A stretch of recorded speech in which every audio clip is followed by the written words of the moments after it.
Alright, so, hey guys, it's Mr. New. You asked me to help you guys out, so while you guys are playing the second half of the scrim against the first team, I'm going to go ahead and comment a little bit about what I saw on Asheville, and what I'm continuing to see in this game as you guys are playing Swiftwater. So, a lot of my camera angles throughout Asheville were like this, overseeing the mid, so I could see everything that was going on, how you guys were aggressing together, and so on and so forth. Now, to start off, I'd just like to say that none of you as players, not a single one of you, is looking backwards nearly enough. As you saw right there, the pyro just snuck up on you guys, the spy was about to sneak up on you guys, and the only reason anyone was paying attention to the spy there is because the pyro came up to you guys and aggressed really hard. There's a good attention to the sniper and sniper comms, but not enough attention to spy and spy comms. You guys don't do a lot of spy comms as a team, and a lot of times that will make the difference for your team. This is interesting. Your demo's alone, which brings me to another point I was going to make.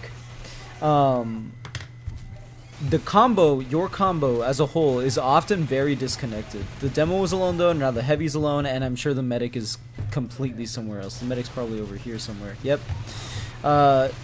If your combo is that disconnected... Oh, I guess you were restarting, so... No big deal. I'm not really listening to your comms right now. I thought you had already set up though. But either way. If your combo is that disconnected... you won't be able to accomplish the goals of the combo, which a lot of people will tell you, oh, the combo, they all have these roles. The demo does the damage, the heavy finishes off the damage and protects the medic, and the pyro protects the rest of the combo. And that's all fine and dandy, but the reality of it is, if you guys don't stand together, your team as a whole will do less. You will kill less people, and you will do less damage than the other team. Just flat out.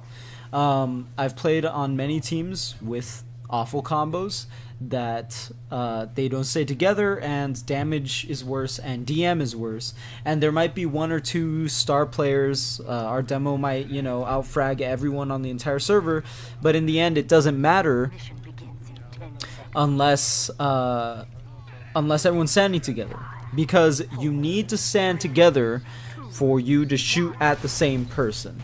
And the heavy and the demo, at least, must always be shooting at the same person. I can't emphasize that enough. The only exceptions to that rule are on mid-fights on cost, where the demo's usually focusing on damage, or during special circumstances in which the heavy has to block someone from coming in. But look at here, the demo's all alone, the heavy's tucked away again, and I don't know if you called that the demo would be alone, but he definitely died as a result.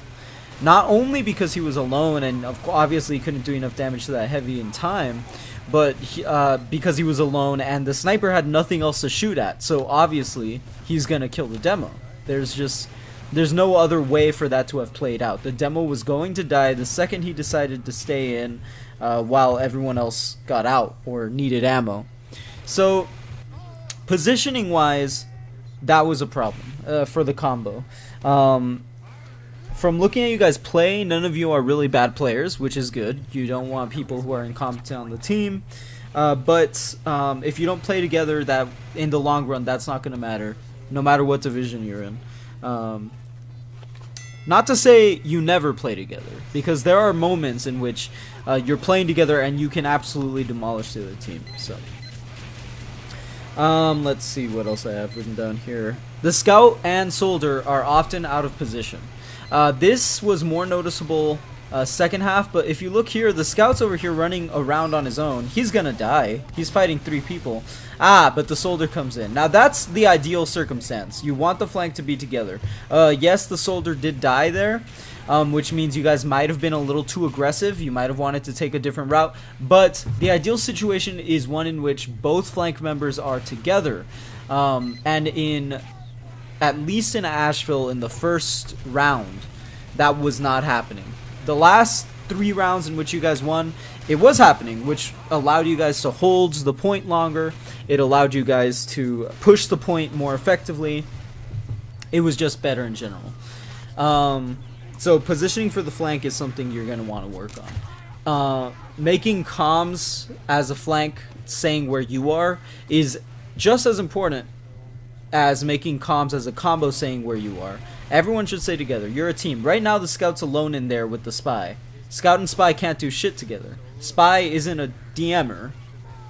He can do some damage, but nothing like the soldier. Now the soldier's alone. The soldier is either going to get chased out and you're going to lose the position, or he's going to die. Looks like he died. So, see what I mean? You guys have to move together. If you're not moving together, nothing will get done. And, I mean, while that was happening, our combo seemed to get overrun. But that's neither here nor there. Sometimes that happens. It's fine. Looks here like your NG's well prepared, but look, he's not looking behind for a spy right now. That was an optimum time for the spy to get a backstab. Another way for you to know when a spy is going to get a backstab is literally by just having everyone on the team periodically press tab. If everyone on the team periodically knows everyone on both teams that is up and that is down, like half of the calls that you make as a team can be completely ignored. Because if everyone on the team pressed tab and they all saw that the enemy team spy was down, you don't have to call the spy anymore, do you? Yeah, no one has to ask where the spy is. No one has to look behind. But right now, again, that spy is getting away with way too much. So remember to press tab, and if their spy is up, oh, that's a good spot for the spy, actually. That's not bad. But if their spy is up, look behind you periodically. That'll help your team a lot. Right now, look, these 3 people haven't looked behind yet. A medic only ever looks behind when he has to go backwards, but no one's looked behind here. No one's still looked behind here. Spy's just standing there. Soldier called it, but which is good, Soldier, on your part. We need more spy calls in general, but again, looking behind periodically will help your team avoid a lot of things that you should be avoiding anyway. So that's another thing. Let's see what else we have. Ubers. Some of them are good, and some of them are worse than they could be. Right now your heavy's alone. Heavy drop down alone. You never want to be in that situation. Medic and scout are together, but don't milk an Uber if it's just not going to work. I'll watch to see how you guys set up. This engineer is very good at getting out ahead of time. However, it really won't serve him as long as he's all alone. Good thing you guys are supporting each other right now. Now let's see, I'm looking at the tab list. Their spy is down, so you guys don't have to look back. But if their spy was up, the spy could probably get a 2 or 3 person chain stab right now, starting with the medic. So that's something to keep in mind, guys. Just keep looking back, really. Now, what I was getting at with the Ubers could be better. And the way you can make them better is have your medic Ubering the person that is most likely to die at all times. On Ashville especially, medic stayed on one person a lot, might drop someone, and it was rough. So you don't want to drop anyone on an Uber. As soon as you lose a player, you're at a disadvantage. Another way is Ubers, ultimately, no one really dies in an Uber exchange. Because everyone's invulnerable, or that's the goal. Every medic should make it their goal to have nobody die in an Uber exchange. Plain and simple. What happens is the after Uber is where people die. That's really the time you have to kill. Look at what Chalk is doing right now. He's completely alone, stabbed by the spy. See, our combo is back here. Chalk was up there. If your combo's not together, they're just not going to be successful. Sorry I keep interrupting myself, but these are points that are really the most important to think about, no matter what map you're playing on. And I know you guys are developing your style together, but these are just, you know, fundamentals that you should get down. You guys are doing great. You're not a bad team, but it would help a lot. It would help a lot in a lot of circumstances. So let's see. What I was saying about Ubers is people die after the Uber fight.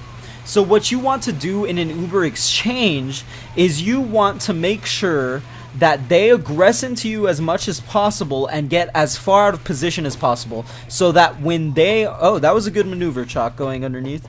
But You want to get them to aggress as much as possible and get as much out of position as possible, so that when their Uber fades, even if your Uber faded a little sooner, you can just finish them off easily, because, you know, their demo will be alone, their heavy will be alone, their medic will be far out, and your entire team can just implode on them.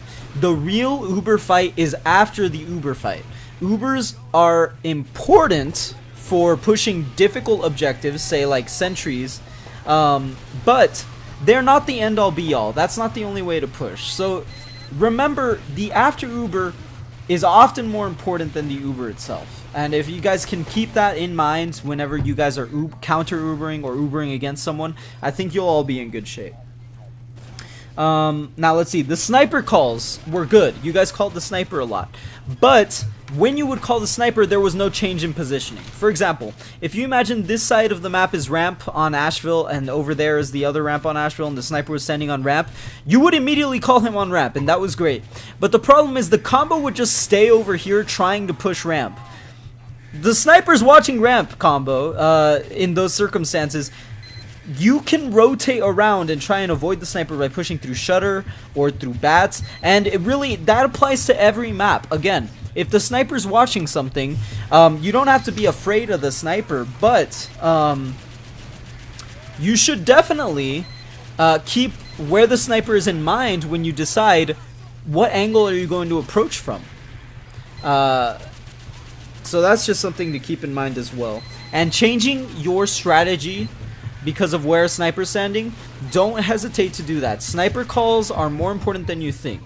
I always tell my teams, if you're gonna call anything, first of all, ask yourself, is this important? Is someone going to die if I don't call this?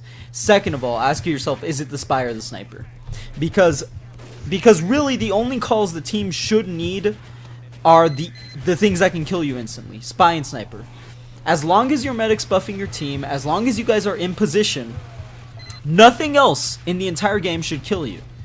Because it's not an instant kill, right? Even if they do damage to you, you should be in a good enough position to get out if they start doing damage. And you should have good enough game sense and in a good enough position to be able to combat someone off if they push into 3 or 4 of your players. So keep that in mind and really do call the spy and sniper more. Everything else, directives of the team, keeping it together, that goes to the main caller. There have been times where I've had my team literally only call the spy and the sniper, and I would be the main caller and I just tell everyone when to push and when to retreat, and that's it. Those were all the comms in the entire game. And it works. You might want to try a scrim like that. I'm not saying to do it all the time because people will get annoyed, and admittedly it's not very fun to just hear yourself talk the entire time, but it's a good exercise to make sure that your team has their priorities straight and that your team is paying attention to the things they need to pay attention to. I already talked about pressing tab. So I like how dynamic your team is. This is something that you guys do well right here, right now. You will often change the plan up if what you're doing isn't working, or just to have a new perspective on things, and that's very good. I suggest you continue to do that, because oftentimes in Highlander especially, success comes from a change of pace in what your team is doing. And I mean, I'm sure you guys know this, but I never fall into the trap of doing the same thing over and over again because it's meta or because it's the only way to do it. Even with my advice, all I'm doing is giving you pointers, and nothing I say is going to immediately change. It's going to take time for you guys to get all of the basics down and refine them, and that's normal because I mean, people get better over time. That's completely normal. However, no matter how much time it takes, understand that to improve, you have to be conscious about your decisions, and you have to change your decisions as you realize some of them work and some of them don't. Basically, try new things and think about the new things that you try when you try them. Alright? And that will... that often leads to success. Not all the time, but it often will. Okay, now continuing let's see. I talked about success. I talked about playing consciously. Leaving on a winning fight.